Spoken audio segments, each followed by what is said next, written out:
Ахаад уулзахгүйгээр хагацхыг амьдрах гэдэг.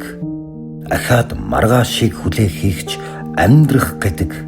Арга барагдаж алхаа минь удаашрахыгч амьдрах гэдэг. Амьсгалж мэдэрч байгааг минь амьдрах гэдэг. Борцог дэвтээсэн цайгаа очих юм ч амьдрах гэдэг. Бодол ихтэж унтаагүй шөнүүдийг амьдрах гэдэг.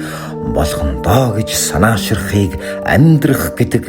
Босоод цонхороо харах юм ч амьдрах гэдэг. Өөх гэж ярах юм амьдрах гэдэг. Үлдэх гэж хорогдохыг минь амьдрах гэдэг. Үлдээх гэж өсгөх үрийн ч амьдрах гэдэг. Үнэн гэж худлаа ярих юм амьдрах гэдэг. Ахаад уулзахгүйгээр хагацхыг амьдрах гэдэг.